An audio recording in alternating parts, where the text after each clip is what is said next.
Ну что,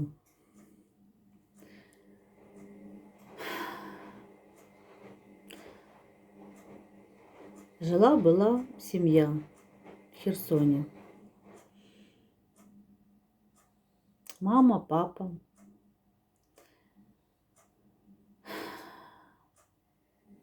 и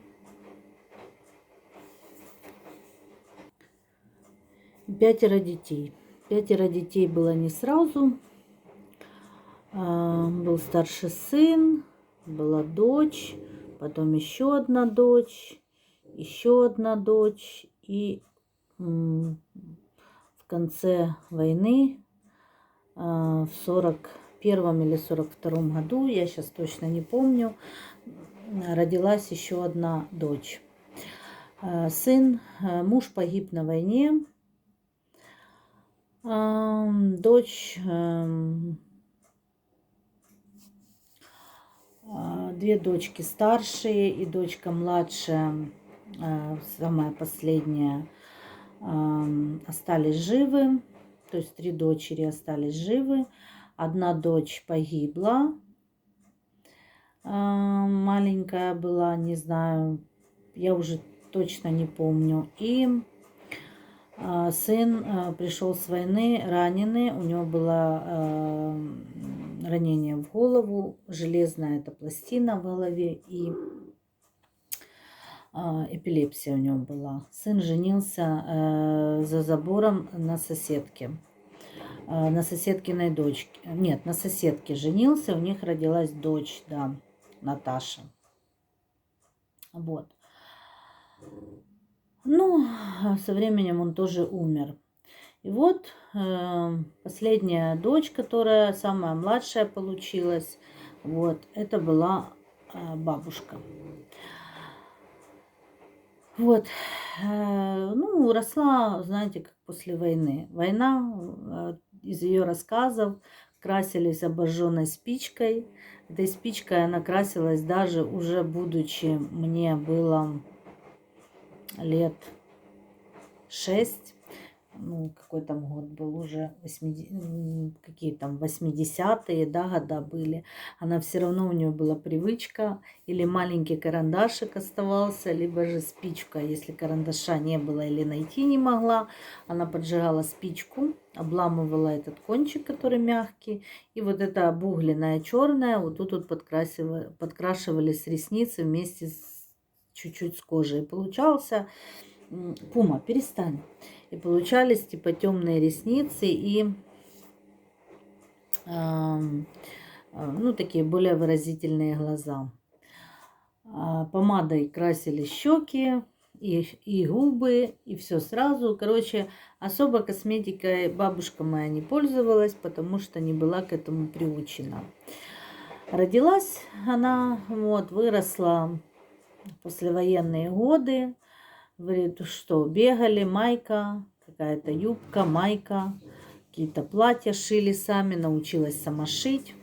Одевали, говорит, от ниток, от катушек. Были катушки деревянные от ниток, сейчас бумажные, раньше деревянные были. Приматывали эти катушки на пятки и бегали как на каблуках. Пятки лопавшиеся, потому что все время грязь забивалась, пересушенная кожа от грязи, от песка, от пыли, да, придорожной. Пятки мазали золой из печки, и это якобы заживлять помогало. Вот. Кстати, у нее пятки были до конца дней, лопались, очень сильно кожа трескалась на пятках, и руки были всегда тут потресканные, сухие. Ну что, росли как могли в то время, бедно жили, говорит, зимой кто встанет первый, того и валенки. Вот, снег был по метру высотой, выходили, откапывались. В детстве старшие сестры, я уже не помню, как это сильно происходило, но как-то там то ли на абажур с лампой положили пальто нейлоновое, что-то там загорелось, внутри вата, и эта вата прилипла ей на коленко, и загорелась нога у нее. И сестрички перелякались старшие и выкинули ее в окно, в форточку, так как дом частный, первый этаж, был снег, ее выкинули в окно, вот, чтобы потушить этот костер, да, на коже, пожар. Ну вот, научилась она шить сама. Кстати, были зажиточные соседи рядом, люди хотели забрать, предлагали моей прабабушке, говорили, отдай.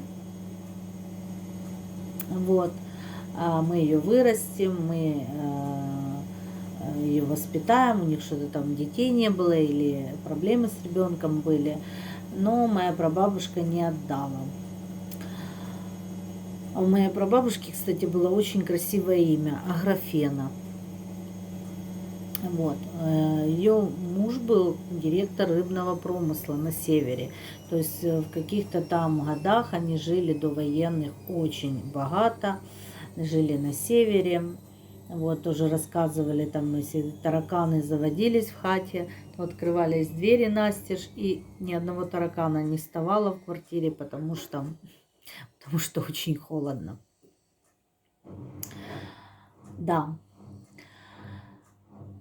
Ну вот, выросла она, научилась шить, стала работать в торговле, работала официанткой с раннего возраста, ну, я не знаю, лет с 15-16 пошла работать официантом, типа кафетерии, мороженое, кофе подавать за столики, да.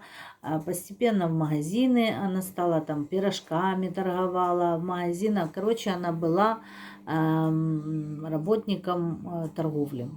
Всю жизнь она проработала в магазинах разных.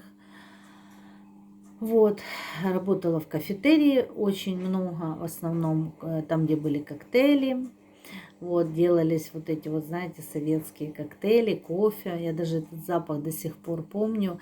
И даже этот иногда запах есть, присутствует в каких-то вот кафетериях.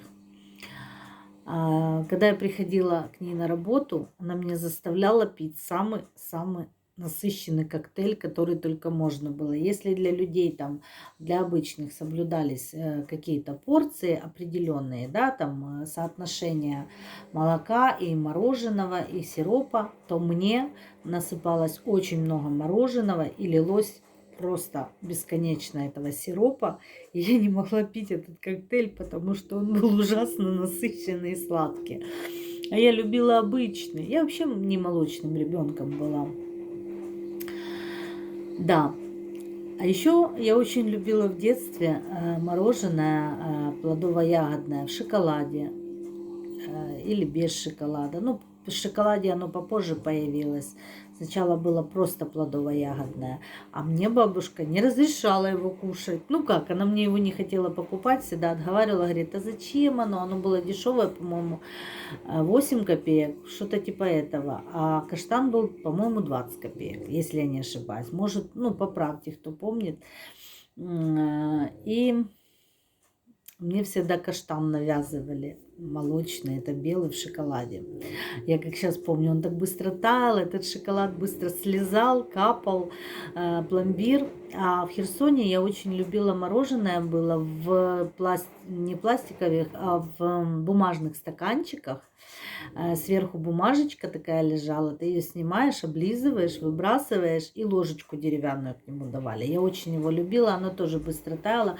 У него был какой-то особенный вкус, оно не было сильно жирное, но было очень вкусное. Вот. Бабушка меня очень любила, очень-очень. И очень часто забирала к себе домой. Так как бабушка моя очень часто была дома, у нее была неделя, она работала, неделю выходной, вот, то я часто у нее, если я болела или еще что-то, находилась дома. А еще мы ездили с ней на море. Большую часть я ездила с ней на море, нежели с родителями. Она сдавала смену с напарницей, менялась неделями. То есть 2 недели она отрабатывала и 2 недели напарница. И таким способом уезжали мы на 2 недели на море. Да, на море, конечно, Помню, мы отдыхали много лет у одной и той же хозяйки в Скадовске. Снимали такой мини-домик летний во дворе.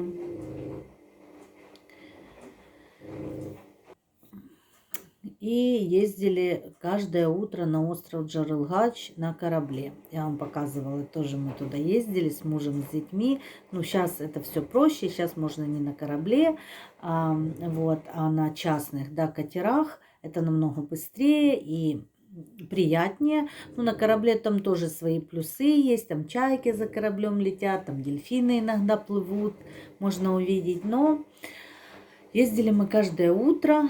В то время, боже, помню, бабушка брала 3 литра сока яблочного, потому что не было ни бутылок, ничего. Может, и было, конечно, но не знаю, почему мы с этой банкой 3-литровой. Вот, еще крышку, помню, она забыла. Обратно с этой крышкой железной просто накрыто, так ставили. Раньше ни кульков, ничего, сумки какие-то были, просто вот такие шитые, да, торбочки или сетки были. Кушать всегда она брала, я уже не помню что, но я знаю точно, что бабушка моя брала еду, потому что бабушка меня кормила на убой. Я в детстве очень плохо кушала. И, конечно, бабушка для меня старалась приготовить все, что я хочу, все, что я захочу. Продукты у нас были всегда в достатке, так как бабушка работала в торговле. Масло сливочное, помню, такими кусманами по килограмму, а то и больше всегда. И в Херсон она отправляла своей маме посылки с этим маслом. Еще с чем-то, точно не могу сказать, масло точно помню. Икра у нас всегда стояла в литровой или в 2-литровой банке, черная. Красную тогда не покупали, красная была дефицит. Вот. Но одно время бабушка устроилась с моей мамой, это такие уже были, наверное, сложный период какой-то, устроились работать в кафе, вот, и они работали там в гардеробе. Я не знаю, как они там вдвоем работали или просто по очереди работали, но помню, работали в гардеробе они, и когда какие-то банкеты были, они помогали накрывать столы и убирать столы. И вот я помню, первый раз в этом кафе я попробовала бутерброд с красной икрой. По-моему, свадьба была, если я не ошибаюсь. Вот, ну, какой-то банкет, по-моему, свадьба. И она мне ужасно не понравилась. Она была горьковатая и почему-то мне напоминала вкус хлорки слегка. Ну, вот как запах хлорки, только на вкус. Вот. Потом бабуля моя попала в аварию. Она, кстати, жила отдельно в однокомнатной квартире. Попала, утром шла на работу и, по-моему, не на пешеходном переходе, а может и на пешеходном, врать не буду.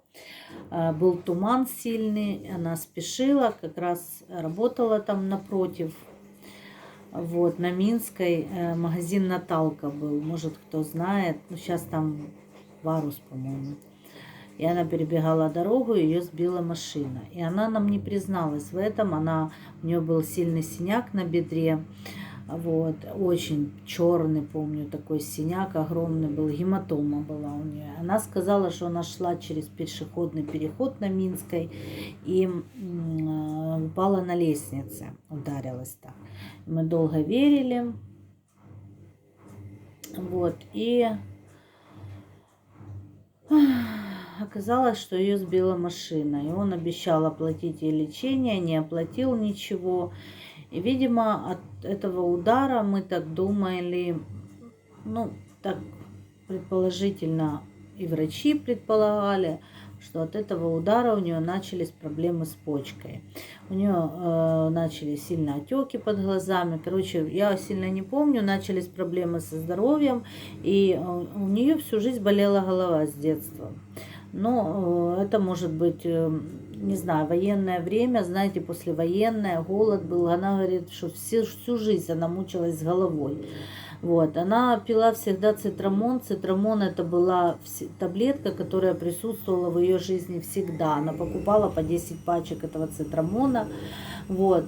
Ну, когда у нее начались проблемы со здоровьем, когда сделали обследование, оказалось, что у нее одна почка нерабочая была. Но так получилось, что она заболела воспалением легких. И ей назначили антибиотики. И когда ей назначили антибиотики, у нее одна почка была уже нерабочая, никто об этом не знал. Вот. И когда назначили антибиотик, что якобы после антибиотика и вторая почка ну, потеряла работоспособность. Вот. Получилось, что у нее началось такое тяжелое время, назначили ей диализ. А у нее было состояние, она умирала, никто не брал ее в больницу. Вот, мама моя нашла через знакомого нашего, ну, даже моего отчима, знакомого врача, вот, ее положили в больницу, вот, и стали лечить на диализе. Но скажу вам так, что жила она на этом диализе практически там в больнице. Потому что диализ – это такая вещь, что ты не можешь практически уйти от него. Иногда она уходила домой на выходные, но всю неделю практически она находилась на диализе.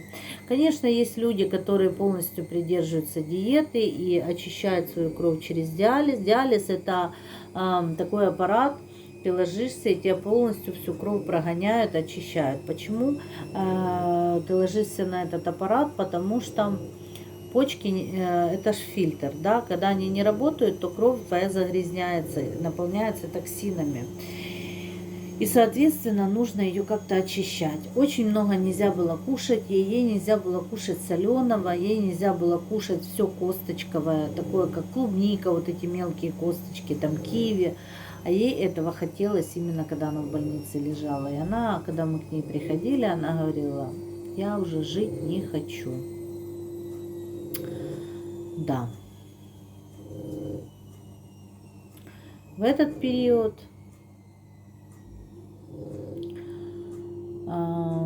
я была уже замужем. Вот. Бабушка мне говорила: не слушай маму, все, что она говорит, ерунду вот эту вот всякую. Вот, не слушай. Вот. Живи своей жизнью. Вот.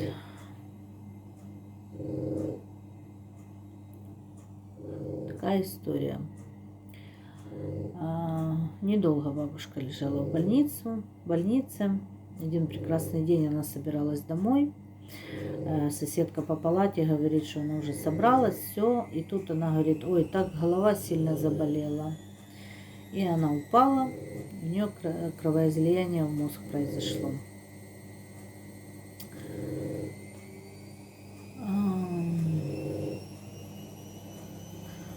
Она попала в реанимацию, позвонили, что она в реанимации.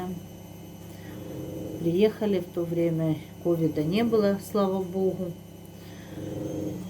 Слава богу, вы знаете, сейчас думаешь, слава богу, что не дожил человек до этого времени. Вот. И нас пустили в реанимацию. Она лежала.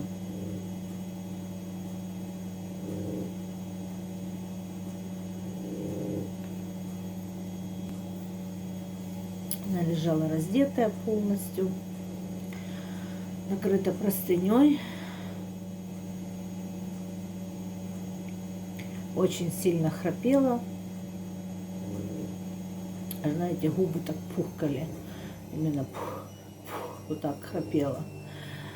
С ушей у нее была кровь застывшая. Вот тут эти серьги были, потекшая кровь была. И голова была вздутая сильно. Это была гематома внутренняя гематома, вздулась шишка на голове. Ну, что врачи говорили? Конечно, можно нанять самолет, отвезти в больницу. Не помню, в какую они предлагали, то ли в Москву, то ли у нас где-то в Украине, не знаю. Ничего не могу сказать. Заплатить бешеные деньги, чтобы сделали трепанацию черепа, удалили эту гематому, и, возможно, она бы ожила. ну, осталась жива. Но и врачи так же само сказали, и мы, и сейчас я понимаю, что с ее неработающими почками все-таки человек пожилой, не старая она была, но пожилая, и трепанация черепа, после которой человек будет учиться говорить, и ходить, и двигаться, и кушать, а возможно и не научиться этому всему, то это все нереально. Пробыла она в коме несколько дней или даже сутки, двое, я не помню, честно. И позвонили, и сказали, что у нее случился клиническая смерть. Ну, короче, у нее ее интубировали, но не смогли больше сердце запустить. Все, и она умерла. Такая история. Никуська храпит. Также и бабушка моя храпела в реанимации. Вот такая история из жизни.